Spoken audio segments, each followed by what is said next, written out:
Halo, Assalamualaikum warahmatullahi wabarakatuh. Alhamdulillah, kita ketemu lagi di channel Sumber Uang, channel yang memberikan informasi, inspirasi dan motivasi untuk kita semua. Sahabat sekalian, kali ini kita akan mengulas tentang harta atau kekayaan dari Menteri Pariwisata dan Ekonomi Kreatif, yakni Bapak Sandiaga Uno, di mana hartanya meroket hingga 10,6 triliun rupiah pada 2021. Melansir situs laporan harta kekayaan penyelenggara negara Komisi Pemberantasan Korupsi atau LHKPN KPK tahun 2021, Sandiaga Uno melaporkan jumlah harta kekayaannya per 2021 pada tanggal 8 Maret tahun 2022 lalu. Dari laporan itu, tercatat Sandiaga Uno memiliki 17 bidang tanah dan bangunan tersebar di Jakarta hingga Amerika Serikat, dengan total nilai 253,46 miliar rupiah. Sahabat Sumber Uang yang berbahagia, sebelum kita lanjut tentang bagaimana Sandiaga Uno bisa menjadi sukses dan kaya raya, jangan lupa like, komen dan subscribe, agar para sahabat terus mendapatkan informasi seputar tokoh sukses, ide bisnis, ilmu marketing, manajemen dan seputar dunia bisnis lainnya. Sahabat sekalian, kembali kepada Sandiaga Salahuddin Uno, di mana beliau lahir di Rumbai, Pekanbaru, Provinsi Riau, pada tanggal 28 Juni tahun 1969. Dia merupakan anak dari Razif Halik Uno dan Meher Uno. Ayahnya berasal dari Gorontalo. Hal ini bisa dilihat dari nama belakang Sandiaga yang bermarga Uno. Ayah Sandiaga pada awalnya bekerja sebagai karyawan di perusahaan Caltex di Riau. Setelah tidak bekerja lagi, ayah Sandiaga kemudian memboyong keluarganya ke Jakarta pada tahun 1970-an.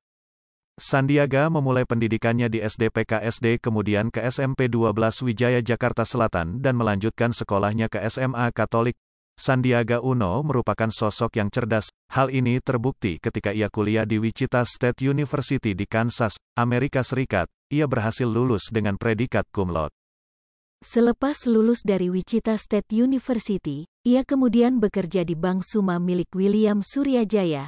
Karena kinerja yang cukup bagus di perusahaan, setahun kemudian ia menerima beasiswa untuk melanjutkan kuliahnya di George Washington University, Amerika Serikat. Ia menamatkan kuliahnya dengan meraih IPK sempurna 4, yang merupakan sebuah prestasi yang membanggakan. Kemudian pada tahun 1993, ia bekerja di Singapura dan memilih bergabung dengan perusahaan investasi bernama Sapower Asia Investment Limited sebagai manajer investasi. 2 tahun kemudian, tepatnya pada tahun 1995, ia kemudian pindah ke Kanada dan bekerja di perusahaan bernama NTI Resources Ltd dengan posisi sebagai Eksekutif Vice President NTI Resources Ltd. Gajinya ketika itu sebesar $8.000 per bulan. Namun seperti kata pepatah, roda kehidupan selalu berputar.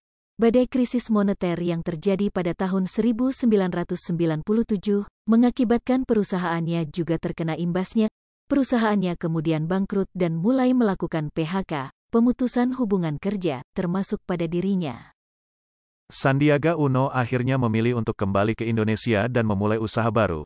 Meskipun statusnya ketika itu sebagai pengangguran, langkah pertama yang dilakukannya ketika di Indonesia adalah mencari pekerjaan baru, tetapi hasilnya tidak seperti yang diharapkan. Lamaran pekerjaannya bahkan ditolak oleh 25 perusahaan.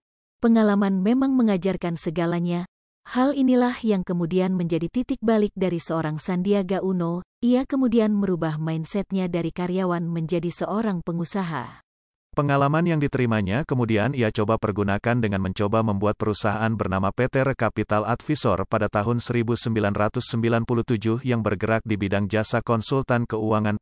Perusahaan tersebut ia dirikan bersama dengan teman SMA-nya yang bernama Rosan Perkasa Ruslani.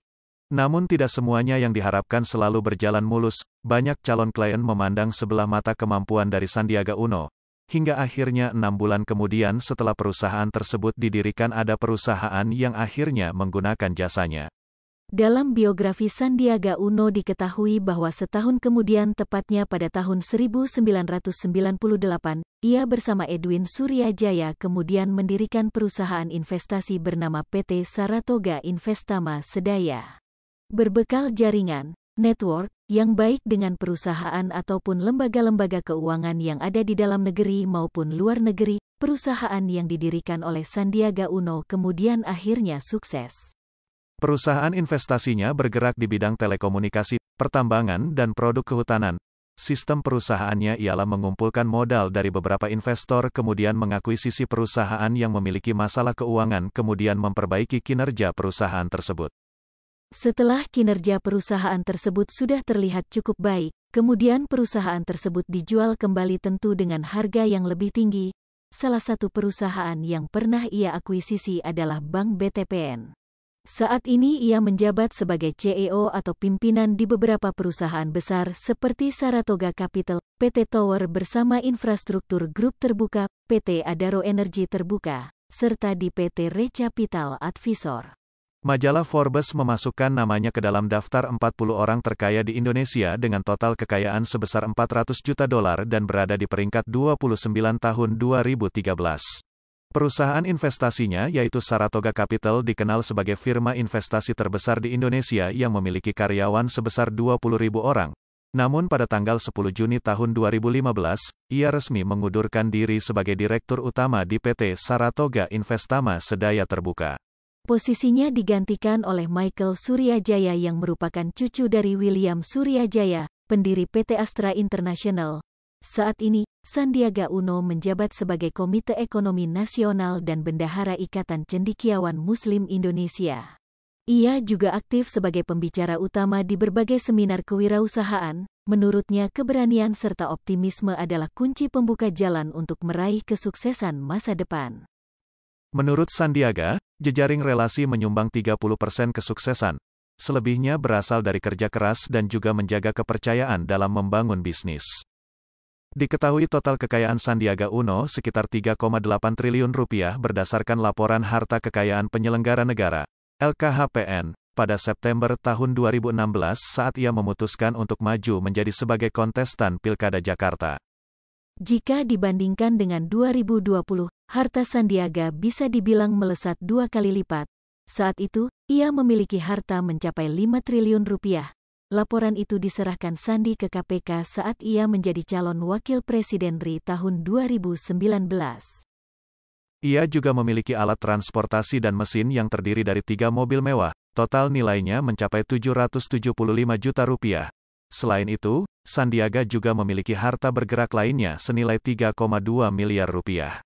Berdasarkan laporan harta kekayaan penyelenggara negara, LHKPN, 2021, Sandiaga tercatat memiliki harta 10,6 triliun rupiah. Ia juga tercatat memiliki surat berharga senilai 9,7 triliun rupiah. Tidak hanya itu, Sandiaga juga tercatat memiliki kas dan setara kas 787 miliar rupiah dan harta lainnya senilai 85,9 miliar rupiah. Sandiaga Uno dikenal sebagai seorang pengusaha besar yang memiliki banyak perusahaan serta termasuk dalam daftar orang terkaya di Indonesia. Namun ia juga memilih terjun ke dunia politik sama seperti beberapa pengusaha lainnya. Namanya ramai menjadi perbincangan masyarakat di Jakarta ketika ia memilih terjun ke dunia politik dan maju sebagai kandidat Wakil Gubernur DKI Jakarta yang diusung oleh Partai Gerindra bersama dengan Anies Baswedan sebagai calon Gubernur DKI Jakarta. Di Pilkada DKI Jakarta yang dilakukan 2 putaran, Anies Baswedan dan Sandiaga Uno berhasil unggul dari saingannya yaitu Basuki Cahayapurnama dan Jarod Syaiful Hidayat. Pada Agustus tahun 2018, nama Sandiaga Uno dipilih sebagai calon wakil presiden 2019 oleh Prabowo Subianto yang maju sebagai calon presiden pada Pilpres 2019. Penunjukan Sandiaga sebagai calon wakil presiden ini membuat ia harus melepas jabatannya sebagai wakil gubernur DKI Jakarta. Mengenai keluarga, Sandiaga Uno menikah dengan Nur Asia. Dilansir dari kumparan.com, mereka sudah berkenalan sejak di bangku sekolah SMP dan menjalin hubungan hingga ke bangku kuliah dan kemudian menikah.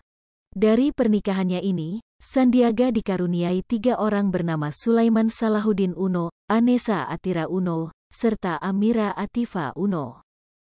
Demikian profil atau kisah sukses kita kali ini, semoga kita dapat mengambil pelajaran, di mana kesuksesan bukanlah hal yang instan, tetapi harus diperjuangkan, dan semoga sahabat sekalian, dimudahkan dalam segala urusan, diberikan kesehatan dan kesuksesan dunia akhirat, amin ya robbal alamin. Sekian dari kami.